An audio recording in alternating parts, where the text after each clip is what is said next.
Good morning, boys and girls. I hope you are well. I hope that you enjoyed your guided reading last week. This week, we are going to be looking at a new book. But first, let's remind ourselves of our reading strategies. So the first reading strategy we like to use a lot is our eagle eye. That is when we look at the picture for a clue to help us with the word. Our second reading strategy is our stretchy snake. That is when we look at a word, we stretch the sounds out in that word, and we go back and say the sounds together. Let's have a go at a stretchy snake of our own. So I'll have a go, then you have a go, and then we'll say it all together one more time. Ready? Clipped. K-l-i-p-d. Clipped. You have a go? Fantastic job, well done. Let's try it one more time all together. Clipped. K-l-i-p-d. Clipped. Good job. So the book that you'll be looking at this week is called Clever Monkey. Let's go and have a look. So boys and girls, this is what your book will look like on Oxford Owl. Don't forget, you can now access Oxford Owl at home. So, Clever Monkey. Chapter 1, The Lost Keys. My name is Sandy Longtail. I live with my mum and dad and Jem, my sister, at Monkeyland Safari Park, home of the most intelligent monkeys in the whole world. It's a nice place to live. Trouble is, nothing much ever happens here. Then, one day, exciting news reached my tree. The head keeper, Mr. Otterbank, had lost his bunch of keys, and a monkey had found them. An urgent meeting was called about it. The meeting was held that night, at the tree of Milton Grizzlefur, the cleverest monkey in all of Monkeyland. He doesn't look clever, though. That's because he spends all day in a tire hanging from an old tree. I say, it looks like he's fast asleep. No, no, says Mum, not asleep. Milton Grizzlefur is thinking. We all stood waiting for Milton Grizzlefur to wake up. To stop thinking. At last he opened one yellow eye. Ah! Yes, as I was saying, he said. His grey whiskers looked a bit like a human's beard. You weren't saying anything at all, I thought, but I kept quiet about it. The keys, continued Milton Grizzlefur, and what to do with them? Of course we shall give them back, but the question is, do we do it at once, or shall we, have a little fun with them first? His tire spun him round the wrong way. This gave me and the other monkeys time to think. We all knew what Milton Grizzlefur was getting at. It was the dearest wish of every monkey there to see the world outside Monkeyland. We knew that there was a lot to see. Nearly every night Milton Grizzlefur read out the most interesting bits from a newspaper rescued from the rubbish bin. But, although we had learned many things about the world, it was not the same as seeing it with our own eyes. By the time the tire had turned him back again, most monkeys had made up their mind. Dad cleared his throat. Before we give Mr. Otterbank his keys back, I should like to see what lies behind the big wire fence, he said. For one night I should like my freedom. Monkey heads all around nodded in agreement. Oh, look, mine was nodding with them. But won't we need a disguise called Tonto Grim, the big ginger monkey? The humans will get nervous if they see a band of monkeys on the loose. That's true, added Mum. It wouldn't be fair to get Mr. Otterbank in trouble. Ah, said Milton Grizzlefur, I've already thought of that. Anyone who wants to go on this little adventure, raise your paw. Of course everyone did. Good, then follow me. Chapter 2. Milton Grizzlefur's Plan. Milton Grizzlefur climbed down his tree, and because he was so old, he climbed slowly. He walked slowly too, stopping now and again to sniff the air. I wish he'd get a move on, said Jem. Where do you think he's taking us? How do I know, Baboon Face? It looks like Mr. Otterbank's house. And so it turned out to be. We all stood at the wire gate, looking into Mr. Otterbank's garden. The house was already dark. Mr. Otterbank went to bed at sundown and got up again at sunrise. Milton Grizzlefur said, I have been looking at Mr. Otterbank's keys. This one, for its ample, will open the gate here. Click! He had opened it, and before we knew it, we had followed him into Mr. Otterbank's garden. This one will open Mr. Otterbank's front door, Milton Grizzlefur went on, holding up a different key. How did Mr. Otterbank manage to lock it then? Asked Stanley Woolback, looking puzzled. Mrs. Otterbank has a spare set of keys, Milton Grizzlefur explained. Mum raised her paw to ask another question. Why do we need to get into Mr. Otterbank's house at all? Dear Mrs. Longtail, said Milton Grizzlefur, we need to borrow some human clothes.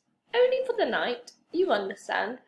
We need the clothes of Mr. Otterbank, Mrs. Otterbank, and both their children.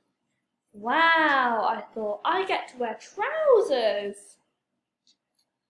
Now, continued Miss Milton Grizzlefur, I need a couple of volunteers willing to be our burglars, so to speak. I was so excited I jumped in the air. When I came down, I landed on Dad's tail. Then he jumped in the air. He jumped in surprise. Milton Grizzlefur thought we were volunteering. Well done, Otis and Sandy. In you go. But, poor Dad, he was still butting as we were pushed through Mr. Otterbank's door and into his hallway. Good luck, said Milton Grizzlefur. Chapter 3. Hunt the Clothes. Dad and I wandered through a few rooms, getting used to the dark. Neither of us made a sound with our paws. Dad, I whispered, I've just had a thought. Where do humans keep their clothes? How do I know? Said Dad. He was still cross about his tail.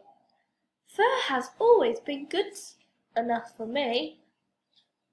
What about in here? I pulled open a likely-looking door. A light came on. I jumped in the air and landed on the table.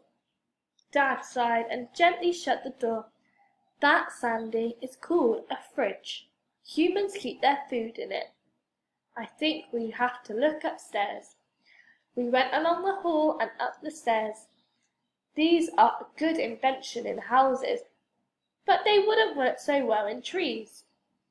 I can hear Mr. Otterbank snoring, I giggled. Just as long as he doesn't hear you, said Dad, tweaking my ear. Now this is called a bedroom. We went inside. Mr. and Mrs. Otterbank were two big lumps in a bed. Some clothes were on a chair, and we grabbed them. There must be more somewhere, said Dad. Look, in those drawers. They'll pull out, so be careful. Soon we had a big pile of clothes which we took out into the hallway. Then Dad went to search the children's room. I opened the window and threw out everything we had into the garden. Below me I heard a mutter of monkey voices saying things like, Has anyone got the other shoe? Do purple and orange go together? And paws off! I saw that first. Dad came out with the children's clothes and he said it sounded like a real old jumble sale. Before I could ask what a jumble sale was, Dad tossed the clothes out the window. We hurried downstairs and out of the house. What a sight we saw, little humans! That's what they looked like, of course. The clothes were rather large for monkeys, even though Mr. Otterbank and his wife were quite small for humans. Everyone was busily running up the cuffs and trousers. I didn't recognize Mum and Jem. It was a good job Mum called to us. "Over here," she said. I've saved you some stuff." When we were dressed, Milton Grizzlefur inspected us. He was wearing check trousers and a cap. His ears still stuck out somewhat. "You need to pull down your hats to hide your faces," he said. "Scarves will do just as well. I know it's hot. You little monkeys, do up those buttons. And for heaven's sake, stop chewing gum. Good. Are we ready to face what lies outside Monkeyland? Then off we go." Chapter 4. Beyond the Fence.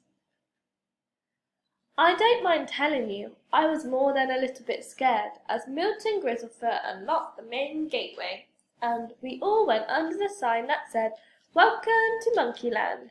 I even let Jem hold my paw. We saw we were on the edge of a big town. "Now," said Milton Grizzlefur, "we had better break up into little groups so the humans don't become suspicious, and we'll go in different directions. Watch out for traffic.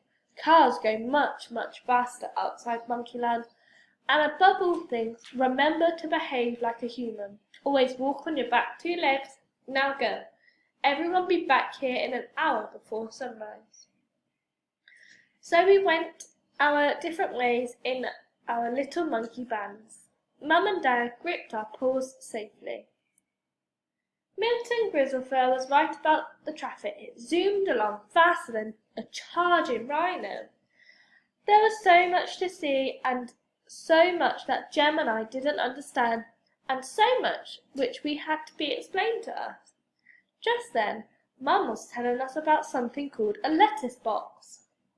She said, "I've heard that humans put lettuces in that slot and post to them to their hungry friends." Then she suddenly stopped. "Oh, help! Look! Otis, humans!" "Don't panic, dear," said Dad. "It'll be all right." Some humans went by. They looked at us strangely. "What an ugly bunch of people," said one, when they were several steps on. "And they must be sweltering in those heavy clothes," said another. They turned a corner and we all burst out laughing. "That was close," said Dad. "Let's walk on the other side of the road. It's not so brightly lit." As we were crossing the road, a dirty white van shot into view. Its horn blared, its lights blazed. "Look out!" screamed Mum. We jumped for our lives. The van just missed us. Dad went absolutely ape. "You, madam," he yelled, "you could have killed us!" And he jumped on a fence, beat his chest, and shook his head from side to side, which monkeys only do if they're seriously mad. Mum stayed calm. "For goodness sake, Otis, remember what Milton said. Act human." But it was too late. The white van had screeched to a halt and was reversing back. Chapter 5. Smealy and Frog. Dad should never have lost his temper like that. He was sorry now. We all were. 2 humans got out the van. One was tall, the other was short. Yet even the short one towered over us. We found that frightening. Mum and Dad huddled together with Jem and me in the middle. The tall human was very smart. He wore a flower in his buttonhole. Later we found out his name was Bantam Frog.